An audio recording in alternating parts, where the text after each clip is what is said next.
क्या आपने कभी सोचा है, एक ऐसा योद्धा जो जन्म से ही महान था, लेकिन पूरी जिंदगी उसे सूत पुत्र कहकर अपमानित किया गया, जिसके पास शक्ति थी, सम्मान नहीं, जिसने हमेशा दान दिया लेकिन बदले में उसे सिर्फ दर्द मिला।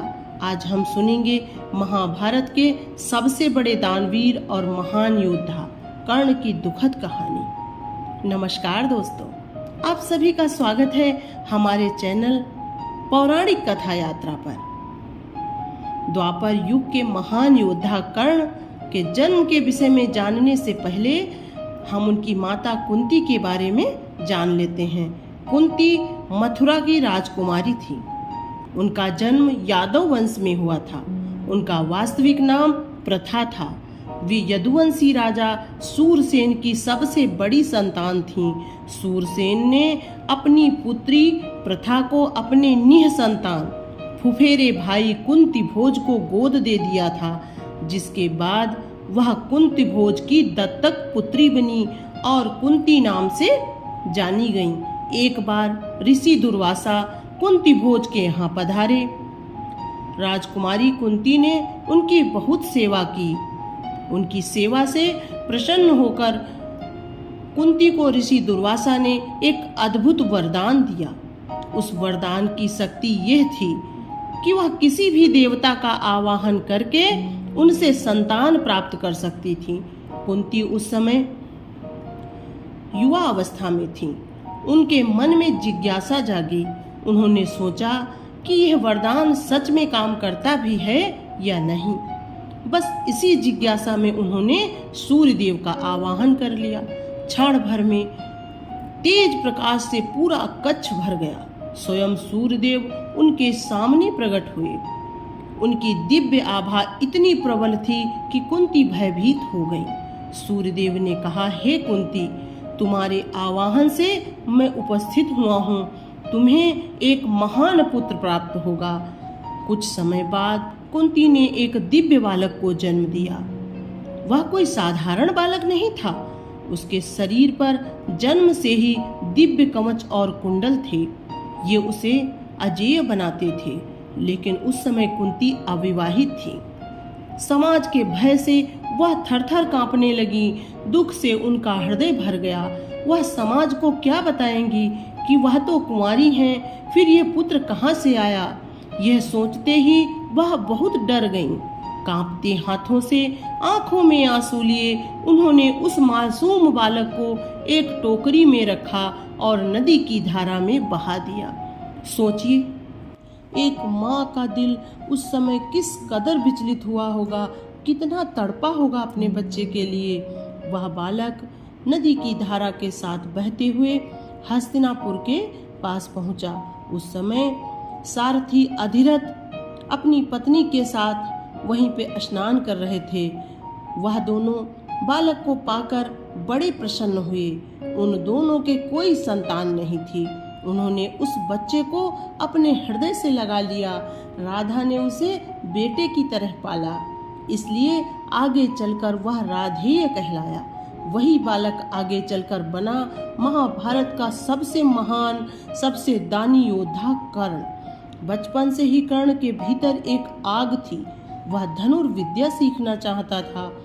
वह एक महान योद्धा बनना चाहता था, लेकिन समाज उसे हमेशा एक ही नाम से बुलाता था, सूतपुत्र। यही शब्द उसके हृदय में तीर की तरह चुभता था। जब उसने गुरु द्रोणाचार्य से शिक्षा मांगी तो उन्होंने कहा कि मैं राज परिवार के बच्चों को शिक्षा देता हूँ, इसलिए मैं तुम्हें अपना शिष्य नहीं बना सकता। वहाँ भी उसके साथ अन्याय हुआ। उसके मन में केवल एक लक्ष्य था, अर्जुन से भी महान धनुर्धर बनना। इसलिए वह भगवान परशुराम के पास पहुंचा। लेकिन परशुराम केवल ब्राह्मणों को ही शिक्षा देते थे। कर्ण ने स्वयं को ब्राह्मण बताकर उनसे शिक्षा प्राप्त की। उसकी लगन इतनी प्रबल थी कि जल्द ही वह दिव्य अस्त्रों का ज्ञाता बन गया। एक दिन परशुराम उसकी गोद में सिर रखकर विश्राम कर रहे थे। तभी एक विषैला कीड़ा कर्ण की जांघ में धंस गया। खून बहने लगा। दर्द असहनीय था। लेकिन कर्ण ने अपने गुरु की नींद न टूटे इसलिए एक शब्द तक नहीं कहा। जब परशुराम जागे उन्होंने देखा कि कर्ण खून से भीगा हुआ है। उन्होंने तुरंत समझ लिया कि ऐसा धैर्य किसी ब्राह्मण में नहीं, केवल क्षत्रिय में ही हो सकता है। सत्य जानकर वे क्रोधित हो गए। उन्होंने कर्ण को श्राप दिया, जब तुम्हें अपने अस्त्र शस्त्रों की सबसे अधिक आवश्यकता होगी, जब तुम शत्रुओं से घिरे होगे, तब ये विद्या भूल जाओगे। यही श्राप आगे चलकर उसके जीवन के अंत का कारण बना। फिर आया वह दिन जिसने कर्ण की पूरी जिंदगी बदल दी। हस्तिनापुर में राजकुमारों के बीच युद्ध कला का प्रदर्शन हो रहा था। अर्जुन अपनी धनुर्विद्या दिखा रहे थे, सब उसकी प्रशंसा कर रहे थे। तभी सभा में एक तेजस्वी योद्धा प्रवेश करता है। वह था कर्ण। उसने अर्जुन को चुनौती दी। सभा में सन्नाटा छा गया। लेकिन तभी उसके जन्म पर सवाल उठे, एक सूत पुत्र राजकुमार को कैसे चुनौती दे सकता है? यह अपमान उसके हृदय को चीर गया। तभी एक व्यक्ति उसके पास आया। वह था दुर्योधन। दुर्योधन ने उसी क्षण कर्ण को अंग देश का राजा घोषित कर दिया। उस दिन पहली बार किसी ने कर्ण को सम्मान दिया था। उस पल से कर्ण ने अपना जीवन दुर्योधन की मित्रता को समर्पित कर दिया। कर्ण केवल महान योद्धा ही नहीं, एक बहुत अच्छा दोस्त था। वह बहुत बड़ा दानवीर भी था। उसके द्वार से कोई भी खाली हाथ नहीं लौटता था। एक दिन इंद्रदेव भिक्षुक का रूप लेकर उसके पास आए। उन्होंने कर्ण से उनका जन्मजात कवच और कुंडल मांग लिया। कर्ण जानता था कि यही उसके सबसे बड़े रक्षक हैं।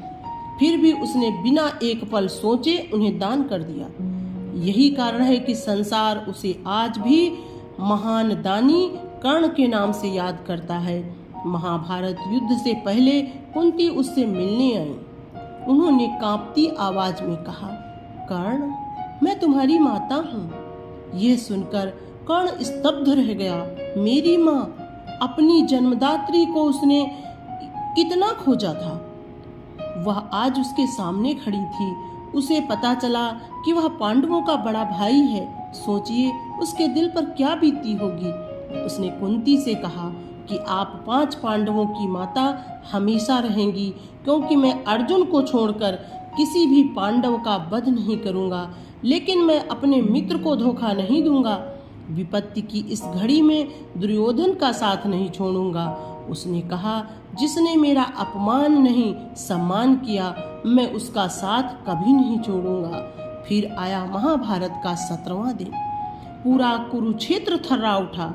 एक ओर अर्जुन, दूसरी ओर कर्ण। यह केवल युद्ध नहीं था, यह 2 महान धनुर्धरों का इतिहास था। युद्ध भीषण था। कर्ण अर्जुन पर भारी पड़ रहा था। तभी उसके रथ का पहिया भूमि में धंस गया। वह उसे निकालने लगा। उसी समय परशुराम का श्राप सत्य हो गया। वह अपने दिव्य अस्त्रों का मंत्र भूल गया। उसी क्षण अर्जुन ने बाण छोड़ा। कर्ण धरती पर गिर पड़ा।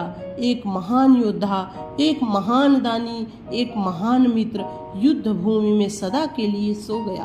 कर्ण की कहानी हमें सिखाती है कि जन्म नहीं, कर्म इंसान को महान बनाते हैं। उसने जीवन भर अपमान सहा, लेकिन कभी अपने वचन और मित्रता से पीछे नहीं हटा। इसलिए महाभारत में अगर कोई सबसे दुखद और महान पात्र है तो वह है कर्ण।